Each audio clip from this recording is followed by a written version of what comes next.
645. Disse-lhes o soberano: não ignorais, certamente, as desgraças que retardaram o nosso progresso de algum tempo para cá.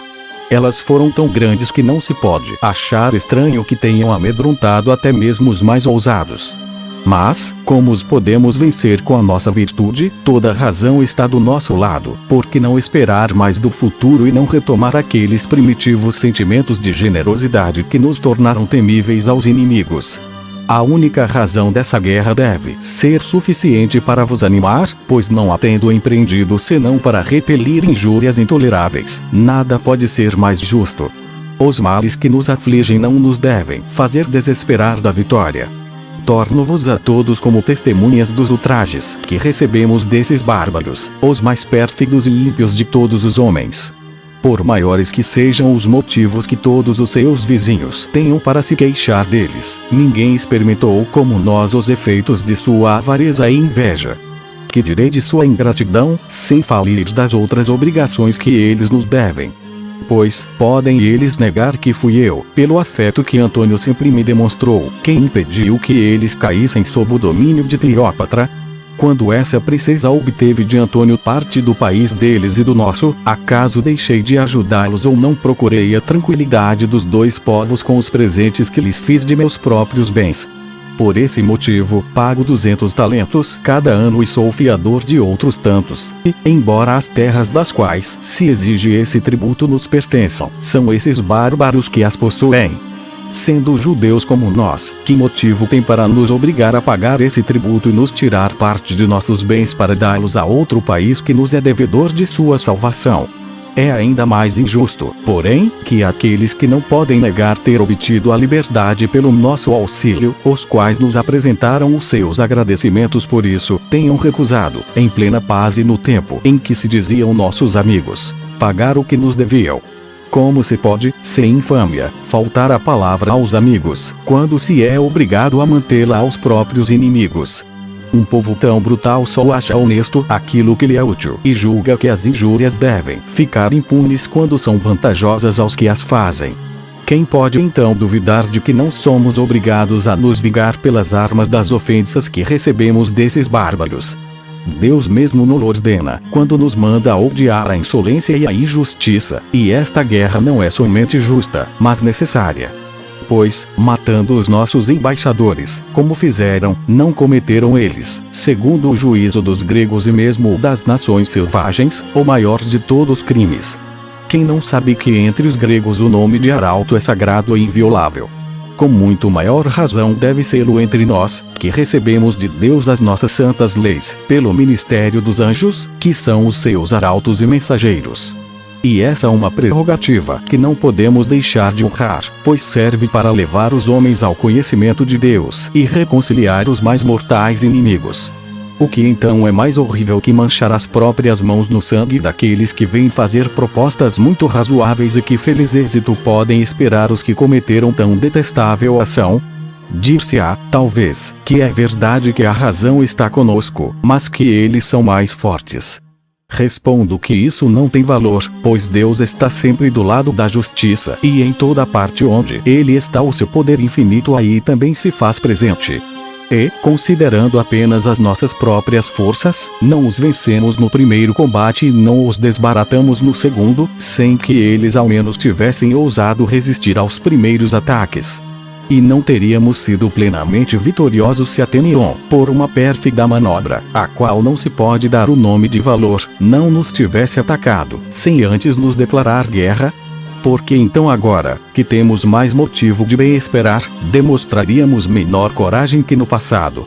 Porque temeríamos aqueles aos quais sempre vencemos quando não usam de fraude e a quem somente a traição faz obter a vitória. Se eles fossem mesmo tão temíveis como querem fazer crer, não deveria isso fortalecer a nossa coragem, em vez de enfraquecê-la? Pois o verdadeiro valor não consiste em sobrepujar os fracos e os tímidos, e sim em vencer os mais bravos e os mais valentes. Se eles julgam que os nossos problemas domésticos e esse último tremor de terra nos deixaram atônitos, devem considerar que foi isso mesmo que enganou os árabes, pois eles julgaram um mal maior do que ele era na realidade, e nada nos seria mais vergonhoso que sentir medo daquilo que lhes dá a coragem. Pois na verdade o valor que eles demonstram não procede da confiança nas próprias forças, mas por nos considerarem batidos e esmagados por tantos males. Assim, quando nos virem marchar corajosamente contra eles, o seu ardor esvai-se-á, o seu medo aumentará a nossa coragem e teremos apenas de combater homens semi-vencidos. Os nossos males não foram tão grandes como eles e outros apregoam, pois o terremoto não foi causado pela cólera de Deus contra nós, mas por um daqueles acidentes com causas naturais. E, mesmo que tivesse acontecido pela vontade de Deus, não poderíamos duvidar de que a sua cólera já está satisfeita com esse castigo, pois de outro modo ele não o teria feito cessar nem manifestaria, como fez, com sinais evidentes, que aprova a justa guerra que empreendemos. Esse terremoto foi geral para todo o resto do reino, e somente vós, que estáveis em armas, dele fostes preservados. Assim, se todo o povo estivesse como vós, na guerra, ninguém teria sofrido mal algum. Depois de termos ativamente considerado todas essas coisas, principalmente sabendo que Deus em tempo algum deixou de ser o nosso protetor, marchai com firme confiança na justiça de vossa causa contra essa pérfida nação, que violou os tratados mais sagrados, que sempre fugiu diante de nós e que só demonstrou coragem para assassinar os nossos embaixadores. 646. As palavras de Herodes animaram de tal modo as tropas que nada mais queriam senão partir para a luta. Ele ordenou sacrifícios segundo o costume, sem perda de tempo, fez com que todos os soldados atravessassem o Jordão para marchar contra os árabes e acampou perto deles. Havia entre os exércitos um castelo do qual ele poderia tirar vantagem, tanto se fosse travada a batalha, quanto se fosse necessário passar além para escolher um acampamento mais seguro. Ele resolveu tomá-lo. Os árabes tinham o mesmo objetivo, e a batalha teve início, depois de algumas pequenas escaramuças. Vários foram mortos, e os árabes fugiram. Os judeus perseguiram-nos, com intenção de atacá-los até mesmo no acampamento, e eles então foram obrigados a parar para se defender, embora estivessem em completa desordem e sem esperança de vitória.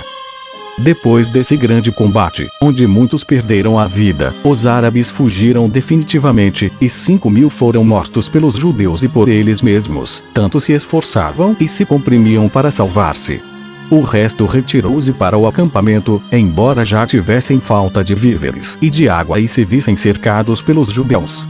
Tal contingência obrigou-os a propor a Herodes fazer tudo o que ele desejava, contanto que os deixasse partir e lhes permitisse matar a sede.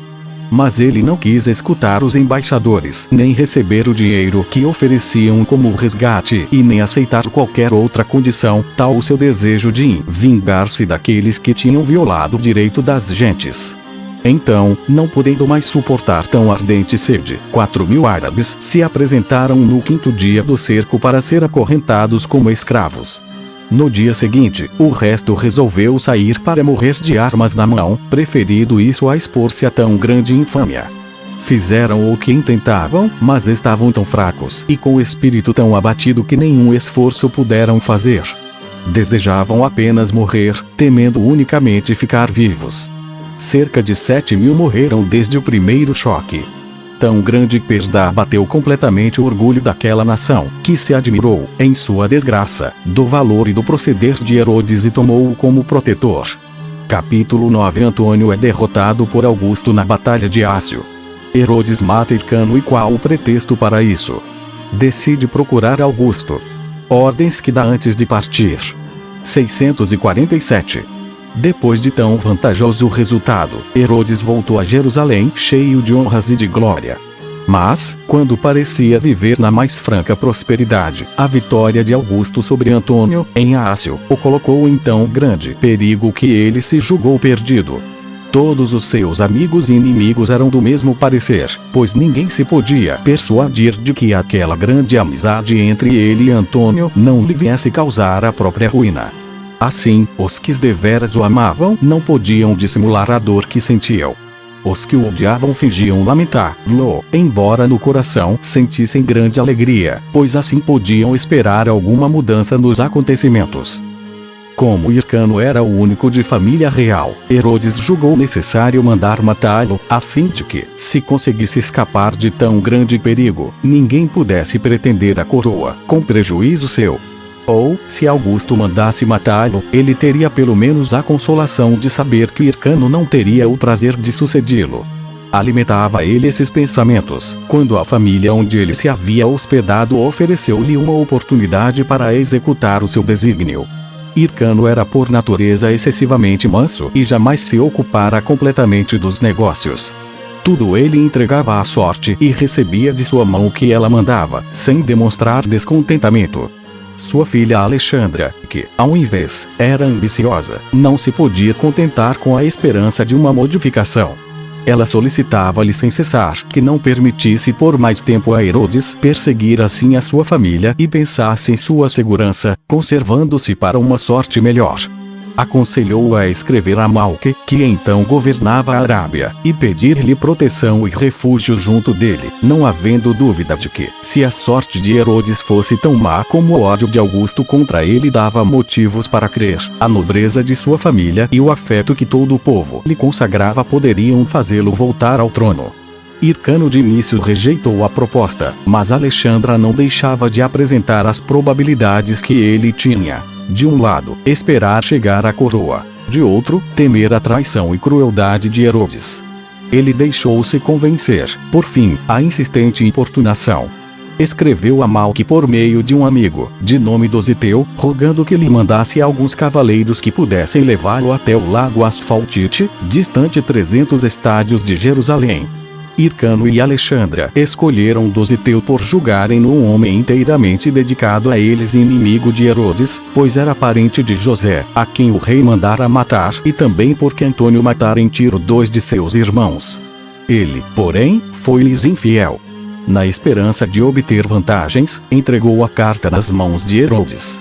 O soberano demonstrou muita satisfação e reconhecimento e pediu a ele outro favor: levar a carta ao destinatário, Malque, e trazer-lhe a resposta, pois importava conhecer os sentimentos deste. Dositeu cumpriu fielmente todas essas incumbências, e o árabe, por meio dele, mandou a Hircano a resposta, dizendo que o receberia, bem como a todos os judeus de seu partido, que mandaria uma escolta para conduzi-lo em segurança e que o ajudaria em tudo. Herodes, de posse dessa carta, mandou chamar Hircano ao seu conselho e perguntou-lhe que tratado ele fizera com Malque. Respondeu este que nenhum tratado havia feito.